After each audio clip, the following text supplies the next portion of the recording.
बहुत समय पहले नर्मदा नदी के किनारे एक बहुत सुंदर रतनपुर नाम का नगर बसा हुआ था। उस नगर के राजा का नाम सोतीबा झां था। वहां का राजा उस नगर में खूब आराम से राज कर रहा था। राजा अपनी विद्वता के लिए काफी प्रसिद्ध था। कहा जाता था कि वहां काम करने के लिए सभी लोग इच्छुक होते थे। सभी राजा के भीतर काम करना चाहते थे, लेकिन ऐसा हो नहीं पाता था क्योंकि राजा नौकरी देने से पहले कुछ परीक्षा लेता था और कोई भी उसमें सफल नहीं हो पाता था और निराश होकर बीच में ही लौट जाता था। एक दिन उस नगर में पोरस नाम का एक व्यक्ति वहां के राजा सोतीबा झां से मिलने के लिए आया था। वह राजा के दरबार में जाकर उनसे मिलता है और कहता है कि राजन, मुझे नौकरी की आवश्यकता है। मैं आपके पास नौकरी करना चाहता हूँ। बड़ी उम्मीद लेकर आपके इस नगर में आया हूँ। आप जो भी काम देंगे मैं कर लूँगा। मैंने शिक्षा भी ग्रहण कर रखी है। यह सुन राजा कहता है कि वह तो ठीक है, लेकिन बिना तुम्हारी कोई परीक्षा लिए हम तुम्हें नौकरी नहीं देंगे। यदि तुम इस दरबार में काम करना चाहते हो तो इसके लिए सुबह सुबह ही तुम्हें यहाँ आना होगा। तुम कल यहाँ सुबह सुबह आ जाना और ध्यान रहे कि तुम्हें हमारे लिए कोई भी उपहार लेकर नहीं आना है और बिना उपहार लिए खाली हाथ भी नहीं आना है। यह सुनते ही कि राजा ने यह क्या कह दिया, सारे महल के दरबारी राजा का मुंह देखने लगते हैं।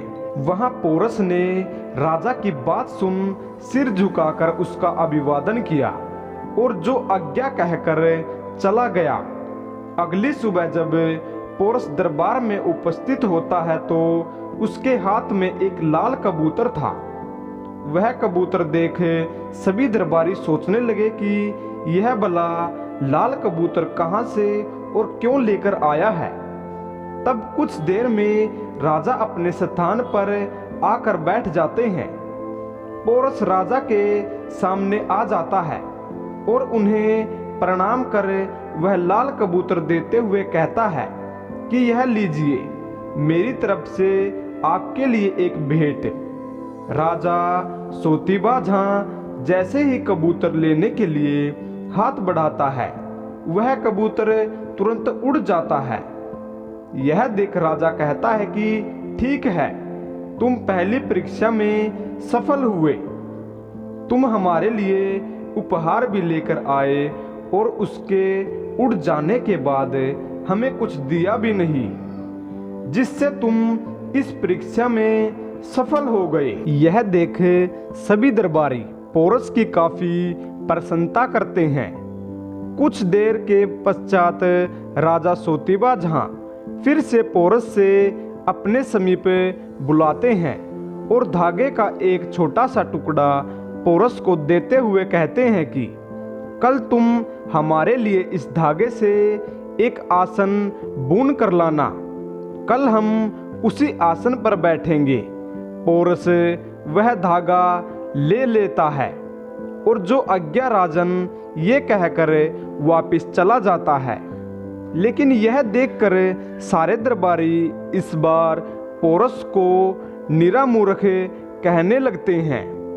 उसके बाद उसी शाम को पोरस राजा के नौकरों को बुलवाता है और उसके हाथों एक सीख भिजवाता है और उस नौकर से कहता है कि इसका बना चरखा रात तक मेरे पास कृपया करके पहुंचा दीजिए।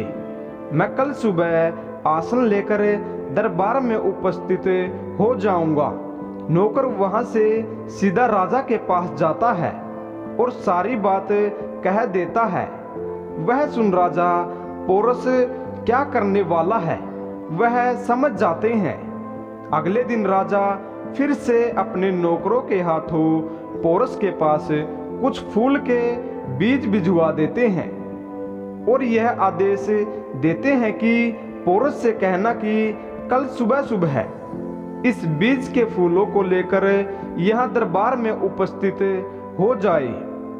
जब राजा के नौकर यह आदेश पोरस तक पहुंचाते हैं, तब यह सुन पोरस कहता है कि जैसा राजा का हुक्म, उनका यह आदेश पूरा हो जाएगा। उसके बाद राजा के नौकर वहां से जाने लगते हैं, लेकिन तभी पोरस उन्हें रोके और उनको 2 गत्ते के डिब्बे देता है और उनसे कहता है कि मेरी राजा साहब से एक विनती है। उनसे कहना कि मैं बहुत गरीब हूँ, जरा इन 2 डिब्बों में एक में धूप और एक में हवा भरकर भिजवा देना। उनके वहाँ ये दोनों चीजें बहुत होगी, इसकी मुझे जरूरत है, आप मुझ तक यह पहुँचा दे। उसके बाद यह फूल खिल जाएंगे और मैं इन्हें लेकर दरबार में हाजिर हो जाऊंगा। पोरस की यह बात जब राजा के कानों में जाती है तो वह इस बात को सुन मुस्कुराने लगते हैं। राजा, मंत्री व दरबारी सभी पोरस की इस चतुराई और समझदारी से प्रसन्न हो गए थे। तब दरबारियों ने मिलकर पोरस को नौकरी देने की राजा सोतीबाजा से सलाह दी, लेकिन राजा के मन में कुछ और ही चल रहा था। राजा हार मानने को तैयार न था। उसने मन ही मन यह विचार कर रखा था कि वह एक बार और पोरस की परीक्षा लेगा। यदि वह उसमें सफल हो जाता है तभी उसे कोई अच्छी नौकरी दी जाएगी, अन्यथा वह लौट जाएगा। उसके बाद राजा सोतीबाजा ने अपने सिपाहियों को बुलवाया और उनके द्वारा पोरस के पास यह सूचना भिजवाई कि जाकर पोरस से कहना, राजा का आदेश है कि तुम कल सुबह सुबह राजा के दरबार में हाजिर हो जाना, लेकिन इतना ध्यान रखना कि न तुम पैदल आओगे और न ही घोड़े पर, न तुम्हारे तन पर कोई वस्त्र होना चाहिए और न ही तुम वस्त्रहीन होकर आओगे। यह शर्त सुनते ही पूरे दरबारी चकित हो गए। किसी को यह समझ नहीं आया कि वह भला फिर आएगा कैसे। बेचारा पोरस तो बुरा फंसा, अब वह यह नहीं रह पाएगा। राजा की यह शर्त सुनते ही वह रातों रात फरार हो जाएगा। पूरे महल में यह बातें हो रही थी, हलचल मची हुई थी। कुछ लोगों को यह लग रहा था कि इस बार कुछ ज्यादा ही कठिन परीक्षा राजा ने ले ली है।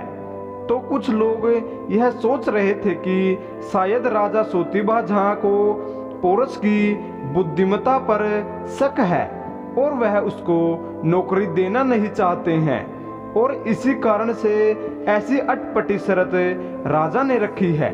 उसके बाद यह आदेश जाकर पोरस तक पहुंचा दिया। अगली सुबह सभी दरबार में सभी उपस्थित थे। सभी को लग रहा था कि पोरस नगर से चला गया होगा, लेकिन यहाँ सभी की कल्पना के विपरीत होता है। वह देखते हैं कि पोरस दरबार में आ रहा है, लेकिन सबको हैरानी इस बात को लेकर होती है, वह न तो घोड़े पर है और न ही पैदल, न उसके शरीर पर वस्त्र होते हैं और न ही वह बिना वस्त्र के आता है। वह एक कछुए पर बैठकर अपने शरीर पर मछली का जाल पहनकर आ रहा होता है। वह दरबार में प्रवेश कर राजा के सामने खड़ा हो जाता है और उन्हें प्रणाम करता है। सबकी नजर पोरस पर ही रुक जाती है। इस बार पोरस ने राजा के दिल को पूरी तरह से जीत लिया है। वह पोरस की अक्लमंदी से बहुत प्रसन्न हो जाते हैं और पोरस को अपने पास बुलाकर कहते हैं कि तुम सच में बहुत बुद्धिमान हो पोरस।